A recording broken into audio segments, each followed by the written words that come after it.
Gold silver में आपको दिवाली पे भी अच्छा भाव मिलेगा गोल्ड का। अच्छा भाव मतलब आपको बढ़े हुए भाव मिलेंगे। मुझे लगता है कि अभी जैसे गोल्ड का भाव 1 लाख के आस-पास है, तो मुझे लगता है कि 1 लाख 3, 1 लाख 4 हज़ार के आस-पास आपको लेवल्स आते हुए दिखाई देंगे। इंटरनेशनल मार्केट में एक्सपेक्ट कर रहा हूँ कि 3450 से लेकर 3500 तक के लेवल आपको गोल्ड में देखने को मिल सकते हैं। देखेंगे तो 30% गोल्ड बढ़ चुका है, चांदी भी करीबन 32% बढ़ चुकी है। और पिछले साल दर साल अगर आप पिछले 5 सालों को देखेंगे तो हर साल वो नया रिकॉर्ड बना रहा है। सभी देश जो है अपने डिफेंस सेक्टर को स्ट्रॉन्ग कर रहे हैं, तो उसके चलते जो आपका मेटल सेक्टर है वो इंक्रीज करेगा, क्योंकि कंजम्पशंस बढ़ेगी तो मेटल सेक्टर को सबसे ज़्यादा सपोर्ट उसका मिलेगा। अभी मेटल सेक्टर का टाइम है और अब आने वाले आई एम एक्सपेक्टिंग कि 5 सालों में बहुत अच्छा बूम आपको मेटल सेक्टर में देखने को मिलेगा। टाइम ड्यूरेशन आपको सही लग रहा है कि इस टाइम पे इन्वेस्ट किया जाना चाहिए? जिस तरीके की सिचुएशन हम देख रहे हैं कि लगातार रेट बढ़ रहे हैं। चांदी के अंदर मैं एक्सपेक्ट कर रहा हूँ कि बहुत ज़्यादा तेज़ी आपको देखने को मिलेगी और अगर ये अपने हाई की तरफ चलता है, तो मुझे लगता है कि चांदी जो है वो अगेन गोल्ड को आउट परफॉर्म करेगी। चांदी के अंदर 2 चीज़ें ऐड होती हैं, एक तो प्रीशियस मेटल का पार्ट ऐड होता है और एक इंडस्ट्रियल मेटल का पार्ट ऐड होता है और इंडस्ट्रियल एक्टिविटी अगर बढ़ेगी तो चांदी आपको अच्छा खासा रिटर्न बना के देगी। हेलो नमस्कार, एक बार फिर से बहुत स्वागत है दोस्तों आपका हमारे इस खास पॉडकास्ट में जिसका नाम है कमोडिटी जंक्शन, जहां हम बात करते हैं मेटल की, धातु की कि अभी क्या रेट चल रहा है, अंतर्राष्ट्रीय बाजार में क्या दाम चल रहे हैं। देखिए, पिछले कुछ दिन से हम देख रहे हैं कि सोना और चांदी ने तो रिकॉर्ड तोड़ दिया है। लगातार इसके बढ़ते दाम आम जनता से लेकर निवेशकों की भी चिंता बढ़ा रहे हैं। तो आज एक बार फिर से हम आपके साथ जुड़े हैं इसी मुद्दे को लेकर और जानेंगे कि आखिर ये जो मेटल है, सोना और चांदी के जो भाव हैं इतने बूम करे, इसके पीछे की आखिर वजह क्या है और ये जो दाम है आने वाले वक्त में क्या यही तस्वीर रहने वाली है या फिर थोड़ी रियायत आप लोगों को यानी कि आम जनता को, निवेशकों को मिल सकती है। और अगर आप न्यू इन्वेस्टर हैं, निवेश करने की सोच रहे हैं, तो इससे आपको कितना बेनिफिट मिलेगा, क्या ये इस वक्त में एक बड़ा दांव चला जा सकता है, क्या कहीं ना कहीं ये कहा जा सकता है कि आने वाले वक्त में सोना चांदी में अगर आपने निवेश कर लिया तो आपकी चांदी ही चांदी हो जाएगी। तो दोस्तों, इन सब सवालों का जवाब जानने के लिए एक बार फिर से मेरे साथ जुड़ चुके हैं स्टूडियो में मेरे खास मेहमान, जिनका नाम है अनुज गुप्ता, कमोडिटी एक्सपर्ट हैं। बहुत स्वागत अनुज जी एक बार फिर से हमारे साथ जुड़ने के लिए।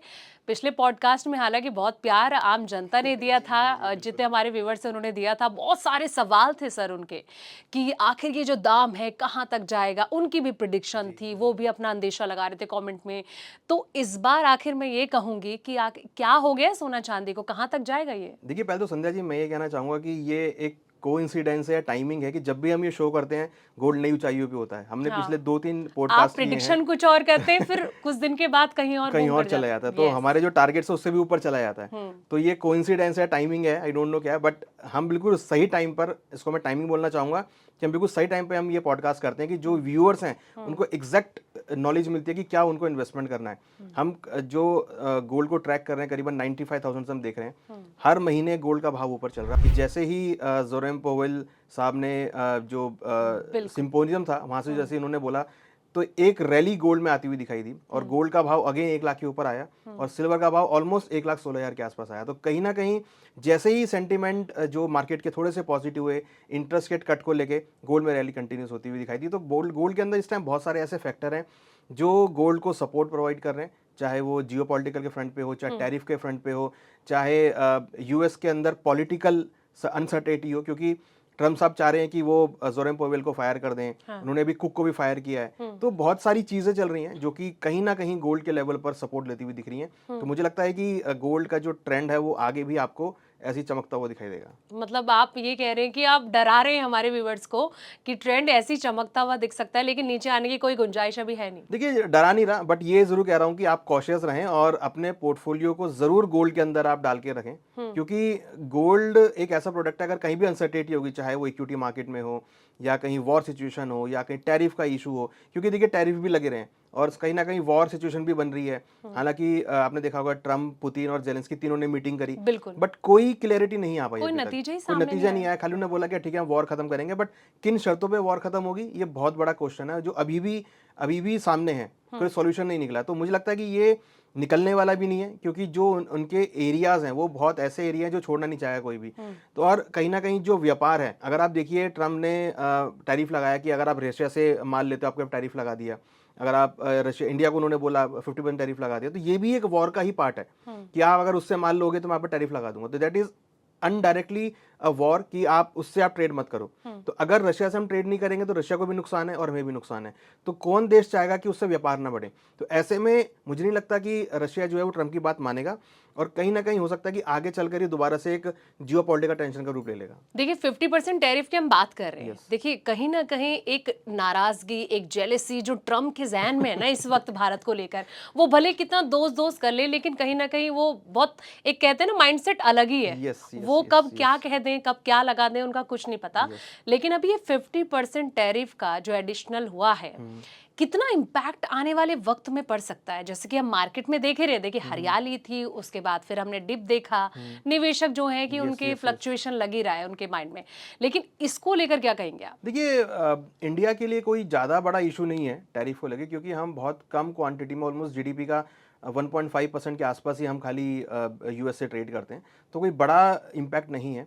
हालांकि अगर आप देखेंगे तो कुछ सेक्टर हैं जिस पे इम्पैक्ट पड़ रहा है, जैसे कि आपका जेम्स एंड ज्वेलरी है, या टेक्सटाइल है, या फार्मा है, उस पर डेफिनेटली इम्पैक्ट पड़ रहा है। बाकी सेक्टर अनटच्ड हैं, तो मुझे लगता नहीं कोई ज़्यादा बड़ा इम्पैक्ट इंडिया के ऊपर इसका आता हुआ दिख रहा है, क्योंकि मेन इंडिया के लिए जो इम्पोर्ट की आइटम है वो है क्रूड ऑयल या फिर पाम ऑयल, जो कि हम जनरली कंज्यूम करते हैं। तो मुझे लगता है कि अगर हमने ये भी देखा है कि जो रशिया है वो भारत को और डिस्काउंट देने के लिए भी तैयार है, अगर हम उससे क्रूड कंटिन्यू करते हैं। तो अगर हमारा यहाँ पे नुकसान हो रहा है तो हमें एक तरफ फायदा भी हो रहा है। आप देखिए इस बीच में चाइना भी दोस्ती का हाथ लेकर आ गया हाँ, कि आप, बिल्कुल। और मुझे लगता है कि अब शायद मोदी जी भी जो है चाइना के ट्रैवल कर रहे हैं नेक्स्ट मंथ में। तो कहीं ना कहीं अगर चाइना जो कि बिल्कुल नियरेस्ट है, अगर वो हमसे संधि कर रहा है और हम एक पॉजिटिविटी के साथ उसके पास जा रहे हैं, अब हमारी फ्लाइट्स भी वहाँ पे डायरेक्ट जा सकेंगी, तो व्यापार बढ़ेगा वहाँ पे। तो अगर एक रास्ता बंद हुआ है तो आपके पास 4 रास्ते नए खुल गए हैं। तो ये जो कहावत है ना, ये यहाँ पर सिद्ध होती हुई दिखाई दी। तो उससे मुझे लगता नहीं कुछ ज़्यादा बड़ा इम्पैक्ट आपको देखने को मिलेगा। अगर आप देखिए 15 अगस्त को जो स्पीच हुई माननीय प्रधानमंत्री जी की, उन्होंने जो जीएसटी को लेके बोला, बिल्कुल। उससे कहीं ना कहीं ये निकल कर आया कि भारत को कोई फर्क नहीं पड़ता अगर आप टैरिफ लगा भी रहे हो, because we are well equipped, हमारे पास सब चीज़ें हैं, हमारे पास सब साधन है। आपको ही इवन महंगी पड़ेंगी। अगर आप हमारे से जेम्स एंड ज्वेलरी लोगे तो आपको कॉस्टली पड़ेगी, अगर आप हमसे टेक्सटाइल लोगे तो आपको महंगा पड़ेगा, क्योंकि भारत में टेक्सटाइल बहुत क्वांटिटी में होता है। We are the biggest producer in the cotton, तो वो हमारे लिए बहुत इंपॉर्टेंट है। We are the biggest manufacture in the jewellery, तो वो हमारे लिए बहुत इंपॉर्टेंट है। तो हमें फर्क नहीं पड़ता कि आप हमसे माल ले रहे हो या नहीं ले रहे, क्योंकि हमारा माल यूरोप में भी जाता है, हमारा बाकी एशिया में भी जाता है। तो हमें उतना इम्पैक्ट नहीं है कि अगर यूएस अपने पर टैरिफ लगाता भी है तो वो जो टैरिफ लगा रहा है वो उसके ही अपने लोगों के लिए महंगा पड़ रहा है वो।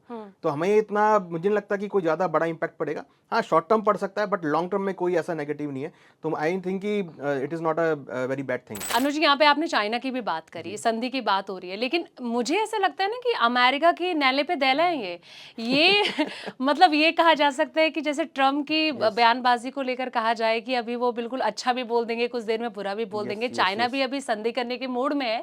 लेकिन अभी मैं न्यूज़ पढ़ रही थी कि जहाँ पर चाइना ये कह रहा है कि जो उनके लगभग 300 जो एम्प्लॉय हैं उन्हें वो वापस बुला रहे हैं। यस। ये एक कहीं ना कहीं आप इसको कैसे मानेंगे? और हमारे मार्केट से लेके कमोडिटी, अगर मार्केट की बात की जाए तो कितना इम्पैक्ट इससे पड़ सकता है? देखिए चाइना, अगर हम कमोडिटी मार्केट से बात करें तो बहुत बड़ा कंज्यूमर है चाइना भी, इंडिया भी बहुत बड़ा कंज्यूमर है। तो अगर चाइना अपने एम्प्लॉयज़ को वापस बुला रहा है, इट मीन्स कि वो भी नहीं चाहता कि इस मामले में वो पड़े, क्योंकि चाइना को नहीं फ़र्क पड़ता कि उससे यूएस का क्या रिलेशन है, उसको ये पड़ता है कि उसकी सीधा डील होनी चाहिए। ठीक है, वो नहीं चाहता कि यूएस उसको धमका के काम करे, और यूएस की हमेशा पॉलिसी रही है, वो जब भी किसी देश के पास जाता है उसको धमकी देकर ही काम करता है, चाहे वो इंडिया हो, चाहे वो चाइना हो, चाहे वो यूरोप हो, चाहे वो जापान हो। उसने सभी नेशंस को धमकाया और उनसे काम कराया। तो वो जो एक काम करने का तरीका है ना, वो किसी को भी पसंद नहीं है। आपको अगर काम करना है, क्योंकि सभी देश यहाँ पर एग्जिस्ट करते हैं, आपको अगर ट्रेड करना है, आपको अगर व्यापार करना है, आपको अगर अपनी जॉब को स्ट्रांग करना है, तो आपको एक संधि करनी पड़ेगी, आपको संधि वार्ता करनी पड़ेगी, जिससे कि दोनों ही देशों के लिए वो पॉजिटिव हो। आप खाली अपने देश को सोचकर दूसरे देश को धमका रहा को काम नहीं कर सकते, क्योंकि यूएस अपने आप में सब चीज़ों के लिए सही नहीं है, उसको हर जगह से रिक्वायरमेंट है। उसको अगर आईटी चाहिए तो उसको इंडिया से मैन फोर्स भी चाहिए, उसको लोग भी चाहिए, उसको जेम्स ज्वेलरी चाहिए तो अब इंडिया से चाहिए, उसको अगर मनी चाहिए तो वो जापान से भी ले रहा है, उसको अगर टेक्नोलॉजी चाहिए तो वो चाइना की तरफ भी देख रहा है। तो कहीं ना कहीं उसको हर देश से कुछ ना कुछ चाहिए। तो ऐसे में यूएस को चाहिए कि वो सब देशों के साथ एक फ्रेंडली नेचर रखे और धमका के काम ना करे, बट यूएस हमेशा धमका के काम करता है। नॉट यूएस, ट्रम्प साहब हमेशा धमका के काम करते हैं। तो वो कहीं ना कहीं जो है ना वो लोगों को पसंद नहीं आ रहा है। तो हमने देखा इन्होंने जिस भी देश के साथ संधि करी है वो बाद में ब्रेक हो गई है।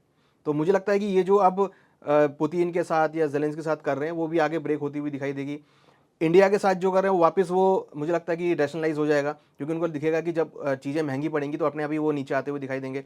चाइना के साथ वो थोड़ा रुख अभी भी उनका टाइट है, वो मुझे लगता है वो भी आगे जाके उनका स्लो हो जाएगा, क्योंकि उनको दिखेगा कि जो उनकी इकोनॉमी है वो अभी उस लेवल पे नहीं जा रही है। हमने देखा उनका अभी रिसेंटली हमने देखा कि जीडीपी का जो उनका लोन का है वो करीबन 90% के आसपास है, तो वो बहुत बड़ा पार्ट है, उनकी इकोनॉमी डेफिसिट में है। तो उसको कम बैक करने के लिए उनको पूरे पूरे वर्ल्ड में सबसे दोस्ती करनी पड़ेगी और सबके साथ उनको व्यापार करना पड़ेगा।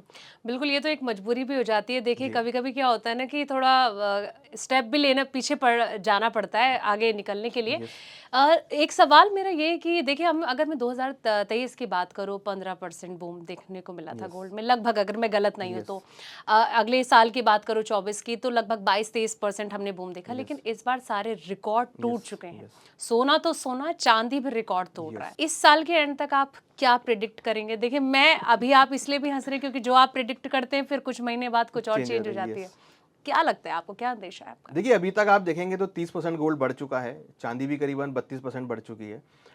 और पिछले साल दर साल अगर आप पिछले 5 सालों को देखेंगे तो हर साल वो नया रिकॉर्ड बना रहा है। तो कहीं न कहीं हम जो रैली देख रहे हैं गोल्ड के अंदर या सिल्वर के अंदर, वो पिछले 5 सालों से चल रही है।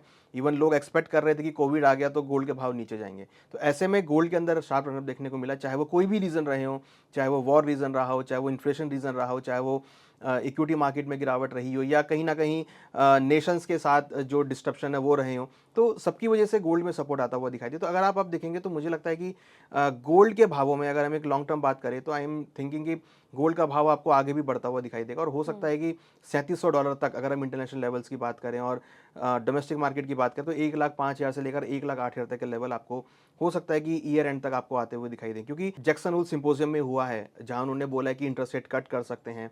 हालांकि चाहे उन्होंने ट्रम्प साहब के दबाव में ये स्टेटमेंट बोला, क्योंकि ट्रम्प साहब का पूरा दबाव है कि आप इंटरेस्ट रेट कट करो। तो उन्होंने ये बोला कि जो यूएस की इकोनॉमी है वो बिल्कुल वेल सफिशिएंट है, लेबर मार्केट जो है वो बैलेंस में है, और वो इंटरेस्ट रेट कट करेंगे। तो इंटरेस्ट रेट अगर वो कट करते हैं तो वो अगेन गोल्ड को सपोर्ट प्रोवाइड करेगा, और लग रहा है कि इस बार शायद वो एग्रेसिवली इंटरेस्ट रेट कट करेंगे। और हो सकता है कि इस साल में जब 5 महीने बचे हैं तो इन 5 महीने में हो सकता है कि 2 या 3 बार वो इंटरेस्ट रेट कट कर दें। अगर वो इंटरेस्ट रेट कट करेंगे तो फिर गोल्ड के भाव में और तेजी से स्पीड मिलेगी। देखिए, जिस तरीके से अगर मैं अपने देश की बात करूं तो पीएम मोदी ने भी एक बड़ा अनाउंसमेंट यस। किया, दिवाली पे बम्पर तोहफा देने के लिए जी। आम जनता के लिए कहा है। कहीं ना कहीं मार्केट में तो देखिए इसको लेकर थोड़ी खुशी नजर आ रही है, लेकिन अगर मैं मेटल की बात करूं तो मेटल में वो खुशी नहीं है। मतलब इन्वेस्टर के हिसाब से अगर मैं आम जनता के लिए बात करूं तो उनके लिए तो हाई तौबा चल रही है। देखिए, मेटल्स में अगर हम ओवरऑल मेटल की बात करें या प्रीशियस मेटल की बात करें तो मुझे लगता है कि मेटल का जो भविष्य है वो बहुत पॉजिटिव है। अगर मैं इसको इंडस्ट्रियल मेटल के उसमें लेके जाऊँ तो एक उदाहरण देना चाहूँगा कि जब से ऑपरेशन सिंदूर हुआ है उसके बाद से सभी देश ने इंडिया की पावर को समझा है कि हाँ, इंडिया के पास स्ट्रेंथ है, इंडिया के पास वो टेक्नोलॉजी की आप घर बैठ के किसी की भी टारगेट को आप हिट कर सकते हो। उसके बाद से हमने देखा है कि सभी नेशंस अब डिफेंस सेक्टर को स्ट्रॉन्ग करने में लग गए हैं। तो अगर वो पूरे डिफेंस सेक्टर को स्ट्रॉन्ग करते हैं तो कहीं ना कहीं मेटल्स की डिमांड बढ़ेगी, और मेटल्स की डिमांड बढ़ेगी तो मेटल सेक्टर बूम करेगा ही करेगा। चाइना भी उसमें इंक्लूडिंग है, यूरोप भी उसमें इंक्लूडिंग है, आपके मिडल ईस्ट भी उसमें इंक्लूडिंग है, यूएस भी और इंडिया भी। तो सभी देश जो है अपने डिफेंस सेक्टर को स्ट्रॉन्ग कर रहे हैं, तो उसके चलते जो आपका मेटल सेक्टर है वो इंक्रीज करेगा, क्योंकि कंजम्पशंस बढ़ेगी तो मेटल सेक्टर को सबसे ज़्यादा सपोर्ट उसका मिलेगा। अगर डिफेंस सेक्टर स्ट्रांग होता है तो कहीं ना कहीं ये लगेगा कि सभी देश आपस में स्ट्रांग हो जाएंगे, तो एक अनसर्टेनिटी का माहौल आएगा कि आप बोलोगे मैं आपसे ज़्यादा पावरफुल हूँ, मैं आपसे ज़्यादा पावरफुल हूँ। तो ऐसे में एक अनसर्टेन वाला माहौल होगा, कोई किसी की बात नहीं मानेगा, सब अपनी दम पे चलेंगे, तो उसमें एक अनसर्टेनिटी का माहौल होगा, और ऐसे में फिर गोल्ड का जो प्राइस है वो वहाँ पर इंक्रीज करता हुआ दिखाई देगा। तो मुझे लगता है कि मेटल सेक्टर, क्योंकि अभी जो माहौल चल रहा है चाहे वो टैरिफ को लेकर हो या अनसर्टेनिटी को लेकर हो या वॉर को लेकर हो, तो वो मुझे लगता है कि अभी मेटल सेक्टर का टाइम है, और अब आने वाले आई एम एक्सपेक्टिंग कि 5 सालों में बहुत अच्छा बूम आपको मेटल सेक्टर में देखने को मिलेगा। अच्छा, चलिए, दाव की अगर मैं बात करूं तो आपका क्या नजरिया है, सोना या फिर चांदी? हालांकि आपने पिछले पॉडकास्ट में चांदी पर ज्यादा यस। जोर दिया यस। था। इस बार मुझे लगता है कि शायद कुछ चेंजेस नहीं, थॉट में। अभी कोई चेंजेस नहीं है, मैं हाँ। फिलहाल अभी भी चांदी के साथ में हूँ, क्योंकि चांदी ने अपना हाई अभी तक नहीं ब्रेक किया है। जो उसका $49.8 का हाई था वो अभी तक नहीं ब्रेक हुआ है। गोल्ड अपने नए हाई बनाता हुआ जा रहा है, क्योंकि मेरा ये मानना है कि अगर कोई भी एक संधि वार्ता होती है, कोई भी पॉजिटिविटी आती है, अगर हम चाइना के साथ पॉजिटिव होते हैं या रशिया, यूक्रेन और यूएस में के बीच को पॉजिटिविटी होगी, तो आपकी बेस मेटल की डिमांड बढ़ेगी, और चांदी जो है वो बेस मेटल का पार्ट भी है। तो चांदी के अंदर मैं एक्सपेक्ट कर रहा हूँ कि बहुत ज़्यादा तेज़ी आपको देखने को मिलेगी, और अगर ये अपने हाई की तरफ चलता है तो मुझे लगता है कि चांदी जो है वो अगेन गोल्ड को आउट परफॉर्म करेगी। चांदी के अंदर दो चीज़ें ऐड होती हैं, एक तो प्रीशियस मेटल का पार्ट ऐड होता है और एक इंडस्ट्रियल मेटल का पार्ट ऐड होता है। और इंडस्ट्रियल एक्टिविटी अगर बढ़ेगी तो चांदी आपको अच्छा खासा रिटर्न बना के देगी। तो मैं अभी भी चांदी के साथ हूँ, बट ऐसा नहीं है कि गोल्ड नहीं चलेगा, गोल्ड भी चलेगा, बट चांदी मुझे लग रहा है कि बचे हुए टाइम में वो गोल्ड को आउट परफॉर्म करेगी। आपको ऐसा लगता है कि जी, चांदी कर सकती है। बिल्कुल। लेकिन अगर मैं सोने के लिहाज से बात करूँ तो कहीं न कहीं देखिए, आज के वक़्त में भी जो अगर इंडिया की ख़ास तौर पे मैं बात करूँ, कोई फंक्शन होता है तो देखिए वो ये सोचते हैं कि सोना खरीदना है, यस, यस, ज़्यादातर इस्तेमाल यस, ही 22 कैरेट सोना यूज़ होता है। Yes, yes. लेकिन अब कहीं न कहीं मुझे ऐसा लग रहा है कि लोग फिर आने वाले वक़्त में जिस तेज़ी के साथ ये दाम ऊँचाई पे चल रहे हैं, आने वाले वक़्त में ऐसा तो नहीं होगा कि फिर ये जो 18 कैरेट गोल्ड है जिसमें कई चीज़ें मिक्स होके ये बनता है, उसकी डिमांड फिर बढ़ सकती है? देखिए, अब तो 9 कैरेट का भी गोल्ड आ गया है मार्केट में। हुँ। आप जाओ ज्वेलरी लेने तो आपको 12 कैरेट का, 9 कैरेट का गोल्ड भी मिल रहा है। तो और इवन अगर आप जाएँगे तो अभी प्रेज़ेंट में 14 कैरेट का भी है, 12 कैरेट का भी है, 9 कैरेट का भी है। तो ये कैरेट तो नीचे आएगा ही, क्योंकि प्राइस बढ़ेगा तो लोग कम कैरेट का गोल्ड लेंगे। क्योंकि जिसकी पॉकेट 1 लाख तक की है, वो 1 लाख तक का गोल्ड लेगा। वो सोचेगा 1 लाख के अंदर क्या मेरे को मिल रहा है? हुँ। तो अल्टीमेटली उसको कम कैरेट में जाना पड़ेगा। तो ये तो होगा ही, मगर डिमांड गोल्ड की उतनी रहेगी कि आपको अगर गोल्ड किसी को आपको अगर गोल्ड का सेट लेना है या ज्वेलरी लेनी है तो आप उतनी ही अमाउंट की ज्वेलरी लेंगे, बट वो कैरेट कम हो जाएगा। तो डिमांड तो रहने वाली है, मगर ये कि हाँ, प्राइस ज़्यादा होने की वजह से क्वांटिटी थोड़ी कम हो सकती है, बट कैरेट का आपका जो रेट है वो आपको 8-9 कैरेट के आसपास की ज्वेलरी मार्केट में मिलनी चालू हो गई है, तो वो आपको मिलेगी। और डिमांड मुझे नहीं लगता कि गोल्ड की ऐसी कुछ कम आएगी। गोल्ड, देखिए, ज्वेलरी की डिमांड कम हो सकती है, हुँ। बट जो gold as a raw gold है, आजकल हम देख रहे हैं काफ़ी लोग गोल्ड का कॉइन परचेज कर लेते हैं या बिस्किट्स हो गए। बिस्किट परचेज कर लेते हैं या ब्रिक गोल्ड की परचेज कर लेते हैं, तो उसकी डिमांड रहने वाली है। क्योंकि अब लोगों को समझ में आया कि ज्वेलरी जो है वो दैट इज़ नॉट इन्वेस्टमेंट। हुँ। आपको अगर गोल्ड में इन्वेस्टमेंट करना है तो आपको ब्रिक लेना पड़ेगा या कॉइन लेना पड़ेगा जिसको आप बाद में बेच सको। तो उसकी डिमांड बढ़ रही है और मुझे लगता है कि उसकी डिमांड आपकी आगे बढ़ती रहेगी और ज्वेलरी की डिमांड हो सकता है कि कुछ कम हो जाए क्योंकि कैरेट का भाव आपका बढ़ रहा है। बट हाँ, रॉ गोल्ड की डिमांड आपकी रहेगी, तो उससे कहीं न कहीं इक्विवेलेंट आपका जो है गोल्ड की डिमांड मार्केट में रहेगी। मार्केट में तो ये बनी रहेगी इसकी डिमांड। लेकिन अगर जैसे अभी थोड़ी देर पहले आप कह रहे थे कि आने वाले 5 साल कहीं न कहीं यस। गोल्ड और सिल्वर के लिए बूम रहने वाला है मार्केट में। तो अगर इन्वेस्टर पोर्टफोलियो में, क्योंकि देखिए फ्लक्चुएशन मार्केट में हम देखते हैं, लेकिन एक डाइवर्सिफिकेशन की अक्सर हर कोई एडवाइस करता है, हर यस, यस, एक्सपर्ट, यस। कि डाइवर्सिफाई करो अपने पोर्टफोलियो को। लेकिन क्या लगता है कि कितने-कितने परसेंट में इसे डाइवर्सिफाई किया जा सकता है? देखिए, मेरा मानना है कि 20% के आसपास आपको ना पोर्टफोलियो में गोल्ड रखना चाहिए। हुँ। चाहे आप उसको फिजिकल फॉर्म में रखें या हम देख रहे हैं कि अभी ईटीएफ में बहुत अच्छा इन्फ्लो आया है। अगर आप देखेंगे म्यूचुअल फंड के थ्रू तो गोल्ड ईटीएफ, सिल्वर ईटीएफ में लोगों ने काफ़ी अच्छा पैसा डाला है और लोगों को काफ़ी अच्छे रिटर्न्स भी मिल रहे हैं। मुझे ध्यान है आज से 6 महीने पहले गोल्ड का भाव करीबन, गोल्ड ईटीएफ का भाव 85 रुपीज़ था। आज अगर आप देखेंगे तो 95 के आसपास है। तो 6 महीनों में ही काफ़ी अच्छी रिटर्न यहाँ पर आ गई है, ऑलमोस्ट 10% के आसपास रिटर्न आ गई है गोल्ड में। तो गोल्ड ईटीएफ के थ्रू भी लोगों का इन्वेस्टमेंट जा रहा है मार्केट में। ज़रूरी नहीं कि आप फिजिकल गोल्ड लें, आप गोल्ड ईटीएफ भी ले सकते हैं। तो मुझे लगता है कि अगर आप अपना पोर्टफोलियो स्ट्रक्चर कर रहे हैं तो 20% के आसपास अपने पोर्टफोलियो में गोल्ड को रखना चाहिए, क्योंकि गोल्ड अब एक हेज का तो पार्ट है ही, उसके साथ इन्वेस्टमेंट का पार्ट भी है। अगर वो आपको हेज प्रोवाइड करेगा अनसर्टेनिटी के साथ में, तो अगर मार्केट चलेगा तो गोल्ड भी चलेगा, क्योंकि लोगों का इन्वेस्टमेंट क्या है, जहां वो लोग पैसा बनाएंगे तो लोग में गोल्ड में पैसा पार्क करेंगे। कहीं अनसर्टेनिटी होगी तो लोग गोल्ड में पैसा पार्क करेंगे। तो गोल्ड एक ऐसा प्रोडक्ट है जहां पर अनसर्टेनिटी होगी तभी पैसा आएगा, और जहां पर अगर कुछ मंदी होगी या लोगों की जेब में पैसा आएगा तभी वो गोल्ड में पैसा डालेंगे। तो दोनों साइड से मुझे लगता है कि गोल्ड आपको सपोर्ट करता हुआ ये दिखाई देगा। टाइम ड्यूरेशन आपको सही लग रहा है कि इस टाइम पे इन्वेस्ट किया जाना चाहिए? जिस तरीके की सिचुएशन हम देख रहे हैं कि ये लगातार रेट बढ़ रहे हैं। देखिए, गोल्ड के लिए मैं ये कहता हूँ हमेशा कि अगर आपको गोल्ड में पैसा डालना है तो आप एक सिस्टमैटिक फंड डालिए। आप हर महीने कोई क्वांटिटी ऐड करते चलिए। मीन्स आपको अगर 1 किलो गोल्ड लेना है तो आप हर महीने 10-10 ग्राम, 20-20 ग्राम करके गोल्ड ऐड करते चलिए। पूरे साल आप गोल्ड ऐड करेंगे तो आपको उसके डाउन लेवल भी मिलेंगे, हाई लेवल भी मिलेंगे, जस्ट काइंड ऑफ एसआईपी। तो अगर आप एसआईपी फॉर्म में लेते हैं, क्योंकि गोल्ड को एसआईपी फॉर्म में इजीली ले सकते हैं। आपको अगर ईटीएफ लेना है तो आप ईटीएफ हर महीने ऐड कर सकते हैं। आपको अगर गोल्ड फिजिकल लेना है तो आप फिजिकल में उससे गोल्ड कटवा के ले सकते हैं, 10 ग्राम 20 ग्राम करके, फिर बाद में उसको बड़े में कन्वर्ट कर सकते हैं। तो सारे जो टारगेट है, जो आपके सारे वे हैं, वो सारे अवेलेबल हैं, तो वो आप ले सकते हैं। एक मुश्त पैसा मत डालिए, क्योंकि एक मुश्त पैसा उसमें डाला जाता है जहां आपका बहुत लॉन्ग टर्म के लिए आपका पैसा लॉक हो जाए। इसको आप बाद में बेच भी सकते हो। आप एक सिस्टमेटिक वे में डालिए तो आपको एक अच्छा एवरेज भी मिलेगा, और एक लंबी अवधि के लिए पैसा डालेंगे तो आपको बहुत अच्छा रिटर्न मिलेगा। ऐसे सिचुएशन में न्यू इन्वेस्टर दांव लगा सकते हैं गोल्ड या फिर सिल्वर में? बिल्कुल लगाना चाहिए। मैं तो बिल्कुल कहता हूँ कि जो भी आदमी पहली सैलरी उठाता है उसको अपनी पहली सैलरी का पार्ट गोल्ड में लगाना चाहिए, चाहे वो जिस लेवल पे भी हो।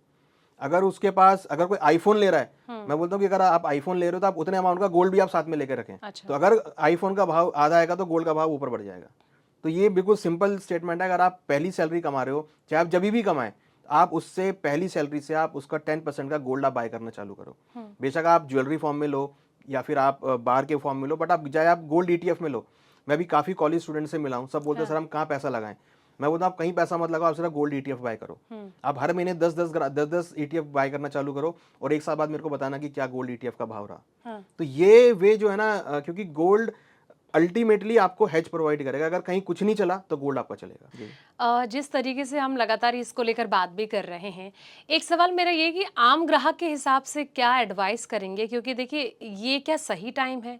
अगर ये सही टाइम है तो फिर आने वाले वक्त में क्या सिचुएशन रहेगी? क्योंकि देखिए गोल्ड जो लोगों ने 10-20 साल पहले खरीदा होगा तो उनके लिए तो आज 5 साल पहले भी लिया होगा। वही 5 साल पहले भी लिया होगा, चलिए मैं मानती हूँ उनके लिए भी कहीं ना कहीं वो काफी खुश हो रहे होंगे। यस लेकिन इस सिचुएशन में क्या कहेंगे, क्योंकि देखिए हमने कभी नीचे उतरते हुए नहीं देखा है यस। सोने के भाव को। तो देखिए आज से 100 साल पहले गोल्ड का भाव 18 रुपए था और आज आप देख लो 1,01,000 के आसपास है। तो आप इमेजिन कर सकते हैं कि 100 सालों की जो चीज़ का ट्रेंड ही ऊपर का है। उसमें कहावत भी है गोल्ड में कि दादा खरीदता है पोता बरतता है, ये कहावत है गोल्ड के लिए। और ये ट्रेडिशनल है। देखिए ये अभी की थ्योरी नहीं है, ये थ्योरी बहुत पुरानी है। जब से दुनिया बनी है तब से ये पुरानी है कि आप गोल्ड बाय करके चलो। चाहे राजा महाराजा थे उन्होंने भी गोल्ड बाय किया, चाहे जो भी था सबने गोल्ड को ही अपने इंपॉर्टेंस में रखा। बस सेविंग का मतलब होता था गोल्ड कितने आपके पास, इन्वेस्टमेंट करना है गोल्ड आप बाय करो। तो गोल्ड की ये कहावत बहुत पुरानी है और ये कोई नया ट्रेडिशनल वे नहीं है, ये बहुत पुराना वे है गोल्ड का इन्वेस्टमेंट करने का। तो मुझे लगता है कि अगर आप अभी भी गोल्ड के अंदर आ रहे हैं, अगर आपने गोल्ड नहीं बाय किया या रह गया है, तो आप सिस्टमेटिक वे में गोल्ड बाय करना स्टार्ट करो।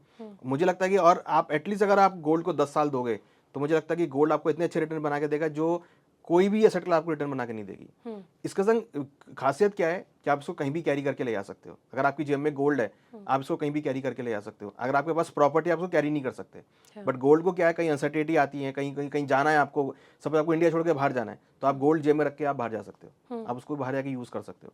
मैंने कई लोगों को देखा है जो अपनी उनको अगर फॉरेन शिफ्ट होना होता है तो अपनी पूरी प्रॉपर्टी बेच के वो गोल्ड में कन्वर्ट करते हैं और फिर फॉरेन में जाके उसको लिक्विड कर लेते हैं। तो बहुत इजी वे है कि आप उसको इजीली कैरी कर सकते हो। तो कहीं ना कहीं गोल्ड एक ऐसा प्रोडक्ट है जिसको आप हर लेवल पे हर एंगल से आप उसको इन्वेस्टमेंट के तौर पे देख सकते हो। लेकिन जैसे कि अगर मैं ये बात करूं कि कोई गुंजाइश है कि थोड़ा सा फ्लक्चुएशन इसके रेट में आएगा? मैं देखिए बार बार इसलिए जोर भी देती हूँ क्योंकि कमेंट्स ना हमारे जो व्यूवर्स हैं जो हमारे पॉडकास्ट को इतना प्यार देते हैं वो अक्सर ये कमेंट्स करते रहते हैं कि मैम बताइए कि कुछ इसकी पॉसिबिलिटी है कि ये डाउन जाएगा, क्या हमें अभी खरीद लेना चाहिए या फिर इन फ्यूचर क्या इसकी तस्वीर होगी? तो इसलिए मैं उनके हिसाब से एक सवाल कर रही हूँ कि कुछ है गुंजाइश? अनुज जी देखिए गुंजाइश अगर आप पूछ रहे हैं तो मैं थोड़ा सा ब्रॉडली बोलूंगा कि अगर इसमें कोई भी करेक्शन 10 से 15% के बीच आता है तो वहाँ आप उसको ऐड करें। क्योंकि हमने अभी देखा गोल्ड पहले 1,02,000 तक गया था, फिर वापस वो 95 तक आया, फिर दोबारा वो 1,02,000 तक गया, अब वो 98 तक आया, अब दोबारा 1,00,000 के ऊपर जा रहा है। तो अगर आपको 10% 15% के आसपास कोई भी करेक्शन दिखता है अपने उसके हाई से, then it's a good time to add accumulate. तो गोल्ड में अगर कोई आपको करेक्शन दिख रहा है, तभी मैंने आपको बोला कि आप SIP फॉर्म में जाइए। आप हर लेवल पे गोल्ड को बाय करें। तो आपको दिख रहा है कि गोल्ड अपने भाव से 10% करेक्ट हो गया, तो that is the right time to buy, कि आप उसको बाय करके चलिए। अभी हमने देखा गोल्ड 2 दिन पहले 98,000 तक आ गया था, सडनली कल ही जो स्पीच आई उसके बाद से सीधा 2,000 रुपये बढ़ गया। तो गोल्ड की बढ़ने की स्पीड बहुत तेजी से है, गिरने की स्पीड बहुत स्लो है। क्योंकि हमने देखा है कि जब गोल्ड गिरता है नीचे तो जनरली लोग उसको एक्सेप्ट नहीं करते हैं। वो गोल्ड आपका फिजिकल मार्केट में उतना ही रहता है, और जब बढ़ता है ना फिजिकल मार्केट में गोल्ड बढ़ जाता है। क्योंकि गोल्ड के साथ कहानी क्या है, जैसे जैसे इसका गोल्ड का भाव बढ़ता है वैसे वैसे इसकी ज्वेलरी जो उसके डिमांड यूजर है वो बढ़ने स्टार्ट हो जाते हैं। हमने देखा कि कल गोल्ड का भाव बढ़ा, तो आज अगर आप देखेंगे तो आज ज्वेलरी शॉप पे आपको कस्टमर दिखाई देंगे कि गोल्ड का भाव बढ़ रहा है, आप गोल्ड परचेज कर लो फटाफट, क्योंकि आगे शादियों का सीजन भी है, सब समझ चुके हैं, मुझे लग रहा है आगे फिर फेस्टिवल भी है। तो लोगों को पता लग गया कि इसमें चाल आ गई है, अब आप बाई कर लो, आपको 5-10 रुपये ऊपर मूवमेंट दिखाई देगा ये।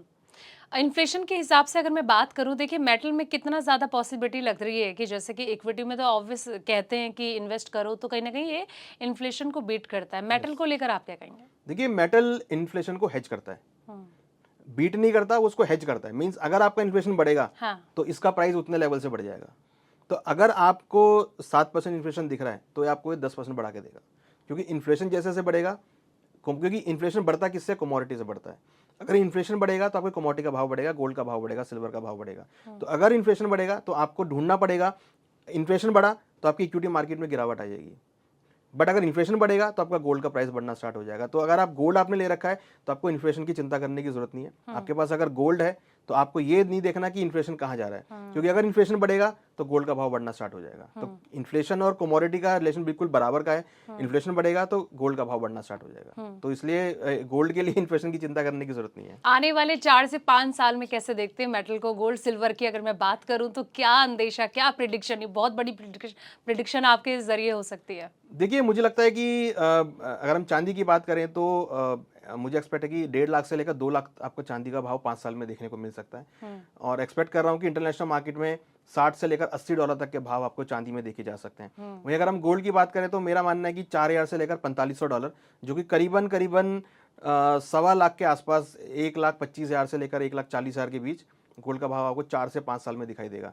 क्योंकि जैसे जैसे आगे टाइम बढ़ेगा तो डिमांड उसकी बढ़नी है, अनसर्टेनिटी बहुत बढ़ेगी, और जो टैरिफ्स हैं या फिर जो पॉलिटिकल सिनेरियो है, पॉलिटिकल अनसर्टेनिटी है, वो बहुत बढ़ेगी। क्योंकि जितना टाइम आगे निकलेगा मार्केट उतनी मैच्योर होगी और उतने ही आपके पास नई टेक्नोलॉजीज आएंगी। तो उतनी टेक्नोलॉजीज आएंगी तो कहीं ना कहीं जो अभी घट रहा है उसका रिजल्ट आपको आगे देखने को मिलेगा। तो आने वाले 4-5 साल बहुत इंपॉर्टेंट है।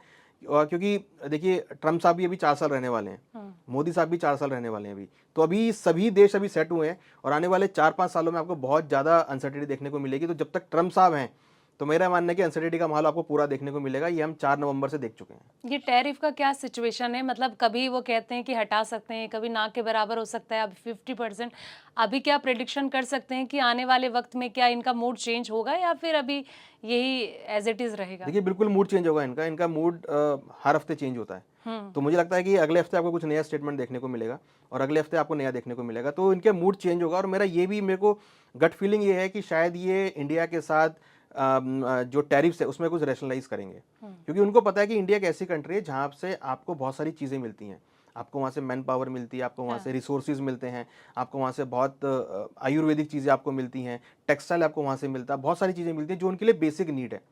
तो अभी तो वो एग्रेशन में है कि भाई आप, क्योंकि उनको रशिया को सबक सिखाना है बेसिकली, कि भाई आपने यूक्रेन को मारा आपने, तो हम आपकी सारी लिमिट्स बंद कर देंगे, हम आपके सारे व्यापार बंद कर देंगे। बट वो ऐसा नहीं होता है, क्योंकि रशिया अपने आप में एक बहुत पावरफुल कंट्री है। आप रशिया को ऐसे नहीं कह सकते कि आप उससे सौदा मत करो, क्योंकि रशिया अगर चाहेगा तो रशिया बोलेगा जी मैं आपको 10% $10 डिस्काउंट दे रहा हूँ, आप मेरे से बाय करो।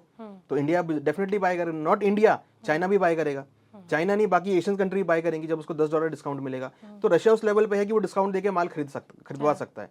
तो वो नजरिया मुझे नहीं लगता कि ट्रम्प साहब का उतना सही है। मुझे लगता है कि वो कहीं ना कहीं इस बात को शॉर्ट टर्म में तो लेके चल रहे हैं, बट लॉन्ग टर्म में उनको उसको रैशनलाइज करना पड़ेगा और अपनी जो बातें हैं उस पर जरूर उनको चेंज करना पड़ेगा, बदलाव करना पड़ेगा। अनुज जी, मेरे एक सवाल की, देखिए फेस्टिवल नज़दीक है, दिवाली खास तौर पर जहाँ पर भारतवर्ष में बहुत अच्छे से मनाई जाती है दिवाली। दिवाली में हर कोई सोना भी लेता है, सिल्वर भी लेता है। तो क्या लग रहा है कि उस त्योहार के दरमियान कहाँ पर ये कीमत पहुँचेगी, कहाँ पर ये धातुओं की कीमत आसमान छू सकती है या फिर थोड़ी रियायत आम जनता को मिलेगी? देखिए, इस बार त्योहार बहुत पहले हैं, 1 महीना पहले हैं। अगर आप देखेंगे तो इस बार अक्टूबर में दिवाली और महज सिर्फ 2 महीने बचे हैं। तो तैयारी करने का टाइम बहुत कम है। तो और मुझे लगता है कि इस टाइम पे गोल्ड सिल्वर में आपको दिवाली पे भी अच्छा भाव मिलेगा। गोल्ड का अच्छा भाव मतलब आपको बढ़े हुए भाव मिलेंगे। मुझे लगता है कि अभी जैसे गोल्ड का भाव 1 लाख के आसपास है, तो मुझे लगता है कि 1,03,000 1,04,000 के आसपास आपको लेवल्स आते हुए दिखाई देंगे। इंटरनेशनल मार्केट में एक्सपेक्ट कर रहा हूँ कि 3450 से लेकर 3500 तक के लेवल आपको गोल्ड में देखने को मिल सकते हैं। तो ये दिवाली में भी आपको गोल्ड का भाव अच्छा खासा मिलेगा, क्योंकि जो कारण अभी हैं, चाहे वो इंटरेस्ट रेट को लेकर, क्योंकि इंटरेस्ट रेट वो सितंबर अक्टूबर में कट करेंगे। अगर वो आने वाले 2 महीनों में इंटरेस्ट रेट कट करते हैं तो गोल्ड के भाव को सपोर्ट मिलेगा। तो दिवाली पे मुझे लगता है कि गोल्ड के भाव आपको एक्सटेंडेड मिलेंगे। और अगर जो आज गोल्ड का भाव में इन्वेस्ट करेगा तो मुझे लगता है कि दिवाली तक उसको अच्छा खासा रिटर्न मिल जाएगा गोल्ड में। तो चांदी की क्या बात करेंगे? चांदी में मुझे लगता है कि चांदी का भाव आपको ऊपर 1,20,000 से लेकर 1,25,000 के लेवल के बीच आता हुआ दिखाई देगा। और मैं एक्सपेक्ट कर रहा हूँ कि $42 इंटरनेशनल मार्केट में होगा, क्योंकि दिवाली पे जनरली हम देखते हैं चांदी की ज्वेलरी की या चांदी के ऑर्नामेंट्स की या चांदी के बर्तनों की डिमांड बहुत ज़्यादा होती है। तो मुझे लगता है कि दिवाली पे चांदी का भाव भी चमकेगा। तो मतलब आम जनता के लिए तो अब सोना तो सोना, अब चांदी भी सोने जैसा ही हो गया है। देखिए, बिल्कुल हो गया। अब तो चांदी की बहुत सारी चीज़ें यूज़ हो गई, गिफ्ट आइटम यूज़ होना चालू हो गया है। इवन गोल्ड की ज्वेलरी की तरह चांदी की ज्वेलरी बननी स्टार्ट हो गई है। तो लोग प्रेफ़र कर रहे हैं कि आपको डेली पहनना है तो आप चांदी की ज्वेलरी पहनिए। तो कहीं न कहीं चांदी की डिमांड अब एज़ ए ऑर्नामेंट में भी, ज्वेलरी में भी और एक प्रीशियस मेटल में भी होनी चालू हो गई है, तो चांदी का भाव भी चमकेगा। अनुज जी, टैरिफ हथियार तो अभी ट्रम्प जी के पास हैं, जी। लेकिन इसके अलावा कौन-सा हथियार वो अपना सकते हैं? क्योंकि देखिए, उनको मुझे ऐसा लगता है कि अभी वो थोड़ा-सा अपनी कंट्री को नज़रअंदाज कर रहे हैं। अभी वो कहीं न कहीं बातचीत के मोर्चे पे भी हैं, लेकिन कहीं न कहीं एक टैरिफ हथियार जो है, जिससे वो अभी सबको डरा रहे हैं। एक जी। छड़ी ले ली उन्होंने टैरिफ वाली और जिससे सारी दुनिया को वो डरा रहे हैं। क्या लग रहा है आने वाले वक़्त में वो आप नई कौन-सी छड़ी पकड़ लेंगे? देखिए, मुझे ध्यान है जब लास्ट टाइम भी वो आए थे, उन्होंने ट्रेड वॉर ही करी थी। तो उनके पास मेन यही है कि आप देशों को धमकाएँ और उनसे आप काम निकालें, जो कि लास्ट टाइम भी सक्सेसफुल नहीं हुआ था और इस साल भी सक्सेसफुल नहीं होगा। तो मुझे लगता है कि उनके पास केवल एक ये टैरिफ वाला ही वॉर है कि टैरिफ को लेकर आप देश के पीछे पड़ जाओ, किसी भी कंट्री के पीछे, क्योंकि सारी कंट्री आपस में डिपेंड होती हैं। आपको कहीं से किसी से कुछ चाहिए, आपको किसी से कुछ चाहिए, आपको कहीं से इम्पोर्ट करना है, कहीं से एक्सपोर्ट करना है। तो जितनी भी आपकी डेवलपिंग कंट्रीज़ हैं, उनको वो हमेशा टारगेट करते हैं कि क्योंकि डेवलपिंग कंट्रीज़ को इम्पोर्ट एक्सपोर्ट करना पड़ता है। तो कहीं न कहीं वो ये चाहते हैं कि भई जो सारे देश हैं वो उनकी तरफ देखें। मतलब अपनी को सुपीरियर दिखाने के लिए वो ऐसा करते हैं। तो मुझे लगता है कि उनके पास और कोई हथियार है नहीं, क्योंकि वॉर वो कर नहीं सकते। सिर्फ़ टैरिफ है उनके पास जो उनको लगाना पड़ेगा, जो उनको यूज़ कर रहे हैं। बट मुझे लगता है कि उनको टैरिफ के फ्रंट पे भी बैक आना पड़ेगा और कोई मुझे लगता नहीं कोई हथियार है उनके पीछे। उन्होंने लास्ट टाइम उन्होंने ये भी बोला था कि वो आईटी में इंडियन्स को जॉब नहीं देंगे, आईटी में चाइनीज़ को जॉब नहीं देंगे। तो बट बिना इंडियन और चाइनीज़ के काम चल नहीं सकता, क्योंकि यूएस के अंदर उतनी कैपेबिलिटी नहीं है, उतनी वहाँ पे आपकी नॉलेज नहीं है, वहाँ पे लोगों की उतनी सक्षम नहीं है कि वो काम कर सकें। इस वजह से वहाँ का अगर आप देखेंगे जॉबलेस बहुत इंक्रीज़ हो गया है। वहाँ पे इन्फ्लेशन बहुत इंक्रीज़ हो गया, क्योंकि वहाँ पे लोगों को काम करने की वो नहीं है कि हैबिट नहीं है काम करने की। तो कहीं न कहीं अब आप देखिए वहाँ पर क्रेडिट क्राइसिस भी वहीं पे ही हुआ था। लेमैन ब्रदर्स का जो क्राइसिस था वो भी वहीं पे ही हुआ था। तो वहाँ पे क्या है ना कि इकोनॉमी उस लेवल पर है कि वहाँ पे लोग काम करना नहीं चाहते या काम नहीं कर रहे। तो उनको और अगर काम कर रहे हो तो बहुत हेवी कॉस्ट पे काम कर रहे हैं। तो उनको लो कॉस्ट पे काम करने के लिए बाकी नेशंस की ज़रूरत है। तो उनको ये समझना पड़ेगा कि भई आपकी इकोनॉमी ज़रूर डेवलप्ड है, मगर बिना डेवलपिंग कंट्रीज़ के आपकी इकोनॉमी सस्टेन नहीं कर सकती। आपको अगर अपनी इकोनॉमी को ग्रो करना है, आपकी इकोनॉमी को अगर डिफ्लेशन से बाहर निकालना है या आपकी इकोनॉमी को ग्रो करना है, तो आपको कहीं न कहीं अपनी इकोनॉमी को बाकी डेवलपिंग कंट्रीज़ के साथ आपको कनेक्ट करना पड़ेगा। अगर मैं डॉलर के हिसाब से बात करूं तो देखिए, बड़ी चोट कुछ वक्त पहले यस, डॉलर को लगी थी, यस, रुपए मजबूत हुआ यस। था, लेकिन अब सिचुएशन थोड़ी उलट दिख रही है, थोड़ी उलट।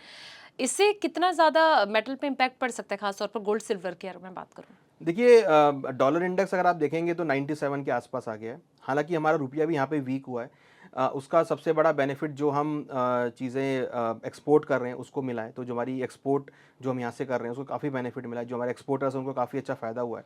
हालाँकि इंपोर्ट कर रहे हैं उसमें भी थोड़ा नुकसान हुआ है, क्योंकि रुपया यहाँ पर वीक हुआ है। मगर कहीं न कहीं जो डॉलर में वीकनेस हुई है, उसका सबसे बड़ा इम्पैक्ट ये हुआ है कि डी-डॉलराइज़ेशन की तरफ हम जाते हुए दिख रहे हैं। अब आप देखिए, भारत कुछ डील्स ऐसी कर रहा है जहाँ पर आपको रुपए के अंदर आपको ट्रेड करना पड़ेगा। बहुत सारी कंट्रीज़ के साथ हम डील कर रहे हैं कि अगर आप इंडिया से डील करते हो तो आपको रुपये के अंदर ही आपको जो है डील करनी पड़ेगी। तो इसका मतलब है कि डी-डॉलराइज़ेशन का जो इम्पैक्ट है वो आता हुआ दिख रहा है। और मुझे लगता है कि कहीं न कहीं अब चाइना भी यही चाहेगा कि जो उसकी करेंसी है उसमें आप ट्रेड करें। यूरो ऑलरेडी चाह रहा है कि जो भी आप ट्रेड कर रहे हैं वो यूरो करेंसी में हो। तो सभी कंट्रीज़ अपनी-अपनी करेंसी में अगर ट्रेड करेंगी तो कहीं न कहीं डी-डॉलराइज़ेशन जो है, जो डॉलर का इम्पैक्ट है वो लूज़ होता हुआ दिखाई देगा। तो ऐसी स्थिति में डॉलर में वीकनेस आएगी। तो ये फिर बात ट्रम्प साहब को समझ में आएगी कि उनको अपनी करेंसी को स्ट्रॉन्ग करने के लिए सभी के साथ आपको मिलकर काम करना पड़ेगा। तो अगर वो मिलकर काम करेंगे तो फिर उनको उन हर चीज़ को रैशनलाइज़ करना पड़ेगा, जो कि फिर एक इकोनॉमिक ग्रोथ के लिए अच्छा होगा। बिल्कुल। तो आज तमाम चीज़ों के लेकर तमाम मुद्दों पर हमने चर्चा की। बहुत अच्छा लगा अनुज जी, और जी। मुझे लगता है कि इस बार जो व्यूअर हमें देख रहे हैं अभी, वो उनके बहुत सारे सवाल आने वाले हैं और उनका भी अपना अलग प्रेडिक्शन होगा मेटल जी। को लेकर कि कहाँ पर दाँव लगाया जाए, किस तरीके से रेट फ्लक्चुएट हो सकते हैं। फिलहाल बहुत-बहुत शुक्रिया। थैंक यू अगले मैम। पॉडकास्ट में हम फिर थैंक यू। मिलेंगे। उम्मीद है कि एक नए टॉपिक के साथ जो आम जनता को कहीं न कहीं अच्छा लगे, यस, अपना यस। प्यार वो उसे दें। तो फिलहाल दोस्तों, इस पॉडकास्ट में इतना ही। फिर मिलते हैं अगले पॉडकास्ट में नए टॉपिक के साथ। तब तक के लिए नमस्ते।